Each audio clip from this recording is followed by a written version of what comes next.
En este día martes vamos a hablar sobre derribar el muro divisorio. Y aunque ya el día de ayer se comenzaba a tratar este tema, hoy vamos a destacar algunos aspectos importantes que lamentablemente, pastor, hay que decirlo de esa manera, han sido mal interpretados y a veces mal usados a la hora de tratar estos temas y han causado una impresión errónea sobre lo que el apóstol Pablo está tratando de decir. Pero justamente por eso vamos a explorar el tema para este día. Así que vamos a orar pidiendo la dirección de nuestro Dios. Bondadoso Padre, gracias te damos porque tú nos das tu palabra para ayudarnos a saber vivir, a crecer en la gracia, a derribar muros también nosotros, pero también a vivir de acuerdo a tu voluntad. En el nombre de Cristo Jesús pedimos, danos sabiduría para el estudio de hoy. Amén. Amén. Para el estudio de hoy, pastor, nos vamos a concentrar en dos versículos que ya se leyeron el día de ayer y queremos que usted nos ayude a explorar el contenido de estos versículos porque, como dije al principio, a veces han sido mal interpretados. Dicen los versos 14 y 15 de la siguiente manera. Cristo es nuestra paz, que de los dos pueblos hizo uno y derribó el muro divisorio. Abolió en su carne la ley de los mandatos y ordenanzas para crear en sí mismo de los dos un nuevo hombre, haciendo la paz. Y aquí, aunque el día de ayer ya comenzábamos con la división del muro como algo físico, pero ya nuestro pastor nos explicaba luego esas barreras que a veces creamos, aparece el tema de derribar o abolir en su carne la ley de los mandamientos. Y a veces, pastor, algunos han usado este texto como para decir, ¿lo ven? En el nuevo pacto ya no nos regimos por la ley y entonces la ley debe ser anulada por completo porque Pablo dice esto, se abolió la ley de las ordenanzas. ¿Pero qué está diciendo el apóstol Pablo en realidad? Bueno, claramente el apóstol Pablo en primer lugar no podría, y voy a ser aquí de entrada bien enfático, no podría estar hablando como algunos han pretendido de anular los mandamientos de Dios, que esto se refiere a los 10 mandamientos, porque de hecho no voy a tomar el tiempo ahora, pero en toda la carta de Efesios nosotros podemos ver que el apóstol invoca esos mandamientos. Por ejemplo, uno que recuerdo así rápido, el 5.º mandamiento, donde dice, honra a tu padre y a tu madre, dice que el mandamiento con promesa. Él no podría invocarlo para pedir a las personas ahora que ese mandamiento tiene validez y anteriormente ha dicho que ya toda esa ley no vale. O sea, él no se podría contradecir. Jesús mismo dijo, yo no he venido para abolir la ley, sino para cumplirla. Entonces tenemos que tomar en primer lugar, y hay varias referencias de Pablo a los mandamientos ahí en Efesios, que nos muestran que para él la ley de Dios o los 10 mandamientos estaban en una posición muy especial. Esos no se tocan. Entonces la pregunta es, ya que tenemos ahí esta frase de la ley de los mandatos y ordenanzas, ¿a qué se refiere?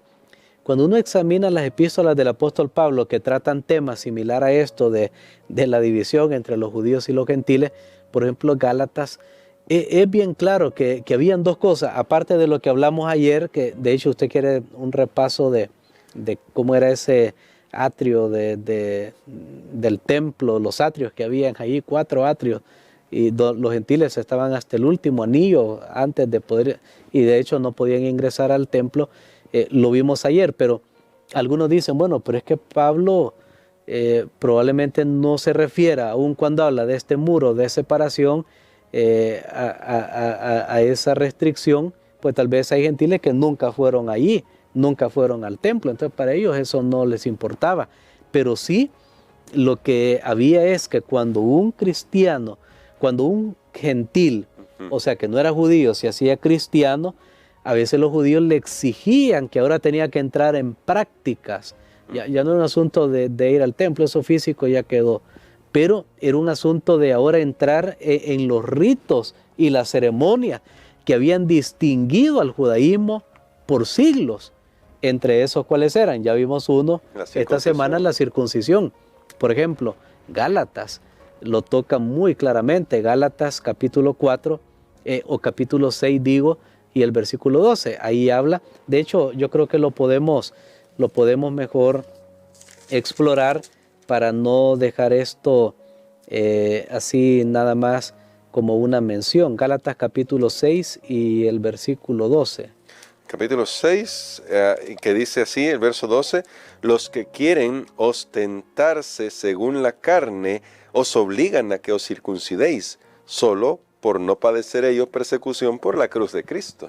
Muy bien, aquí vemos que uno de esos temas en cuestión entre judíos y gentiles, o sea, judíos cristianos y gentiles cristianos, era el asunto que los obligaban y le dice, mire, ustedes sí aceptaron a Cristo, pero sabe que le falta algo para entrar totalmente al camino y es que tienen que circuncidarse. Ellos tenían eso. Otro tema que era bien fuerte en esa contienda era el que se menciona en Gálatas capítulo 4 y el versículo 10.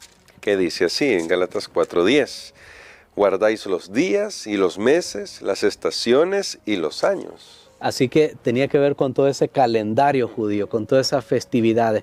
Entonces creemos que cuando el apóstol dice que Cristo vino, regresando al libro de Efesios, que Él abolió en su carne las enemistades, la ley de los mandamientos expresados en ordenanza. Eso es una referencia precisamente a esos temas, la circuncisión y todo lo que tenía que ver con el calendario judío, o sea, las festividades judías. Así que jamás el apóstol Pablo estaría hablando de los mandamientos del Señor. Ahora, pastor, porque tal vez eso, para hacer una aplicación de lo que estamos estudiando, quiero decir, tal vez esto que hacían los judíos de utilizar todos estos distintivos que pues fueron muy importantes para su nación, para su identidad, pero que ahora se habían sido trasladados a la realidad que es Cristo, que eso nunca debemos olvidarlo, la realidad que es Cristo tomó todo eso y le dio una nueva dimensión. ¿Qué nos dice sobre cómo a veces nosotros podemos convertir algunas cosas en muros de separación que impiden que otros puedan acceder a Jesús, que es nuestro Salvador? Bueno, es terrible cuando nosotros a veces vamos más allá de lo que está escrito o de lo que Dios tuvo la intención y artificialmente comenzamos a poner algunas cosas como un privilegio que otros no tienen o no pueden aspirar y que eso nos convierte en personas mejores. Y vamos haciendo como castas en la iglesia, como personas que tienen más privilegios, personas que tienen menos privilegios.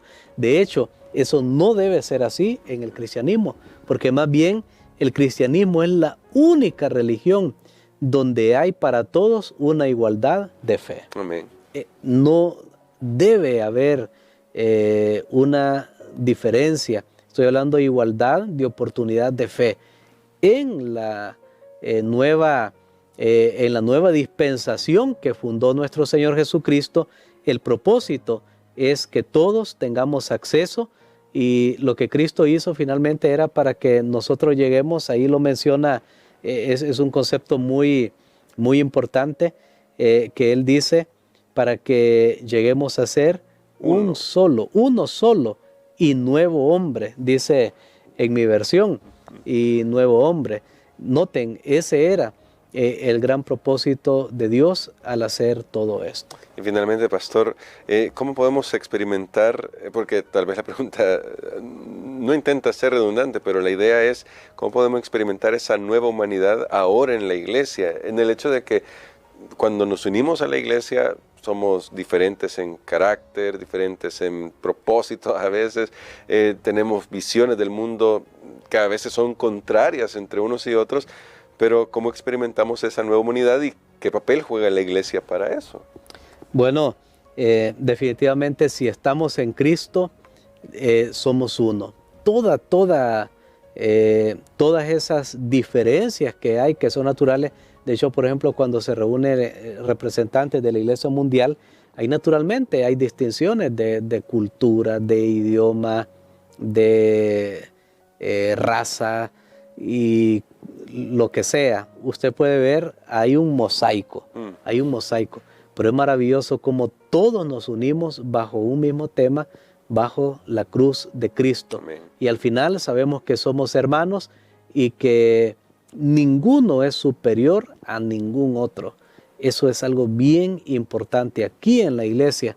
Así debería ser, porque no es como en el mundo. Jesús le dijo una vez a sus discípulos: ustedes ven que los grandes se enseñorean, un presidente, bueno, en aquel tiempo un emperador, era atendido de una manera especial y se enseñoreaba, pero entre vosotros no será así. Y Jesús lo hizo bien claro en la iglesia, debe ser un factor de unificación, aunque es cierto que hay diferentes dones, talentos y todo eso, pero todos deben ser amados, bienvenidos, aceptados, valorados y respetados. Los judíos habían hecho tantas distinciones a tal punto que, estoy recordando en este momento que ellos consideraban tan mal a los gentiles, que por ejemplo si un gentil, ¿qué pasaba si a alguien, a una familia, a un hijo se le casaba o una hija que era judío o judía y se casaba con un gentil?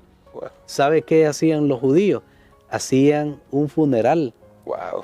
O sea, hacían el rito como que si su hijo, esa joven o joven judío que se casó, como que si se había muerto. O sea, era enterrarlo para siempre. Para ellos era impensable que un gentil pudiera casarse con un judío. Bueno, y tenían un montón de cosas que demostraban literalmente su desprecio. Ellos decían: los gentiles han sido creados para la destrucción. O sea, son como ramas que Dios ha creado solo para destruirlas en el lago de fuego. Todo ese era el concepto de ellos, y gracias a Dios el Evangelio se encargó de disipar, no sin esfuerzo, porque aquí hay un punto bien importante. Usted dice: ¿qué podemos hacer como iglesia? A veces habrá que hacer esfuerzo bien consciente. No es fácil, yo ya lo mencioné una vez, estar uniendo facciones, es desgastante, pero al final es lo que Cristo hizo al venir del cielo a la tierra y ser la paz para cada uno de nosotros. Y vamos a estar explorando ya ahora el tema de la paz en los próximos días, así que siga pendiente de las lecciones que estamos compartiendo en esta transmisión y a través de Radio Adventista. Queremos que ore por nosotros, pastor, para que hoy tengamos el compromiso con Dios de decirle: Señor, yo quiero ser un instrumento de tu paz, como Cristo lo fue para mí, que me reconcilió contigo. Hay que decirle eso al Señor, que me reconcilió contigo, y ahora yo quiero reconciliarme con los hermanos. Amén. Gracias te damos, Señor, porque tenemos acceso. Gracias te damos porque todos tenemos oportunidad. Gracias te damos por la obra de Jesús, que ha hecho posible que seamos un solo pueblo, desde el norte hasta el sur, desde el este hasta el oeste. Te pedimos, Señor, que tú puedas ayudarnos para ser hombres y mujeres de paz, que nuestra presencia en una institución, en una iglesia, en una comunidad, en el hogar, pueda ser para traer paz y esperanza y reconciliación. Lo pedimos en el nombre de Jesús. Amén. Amén.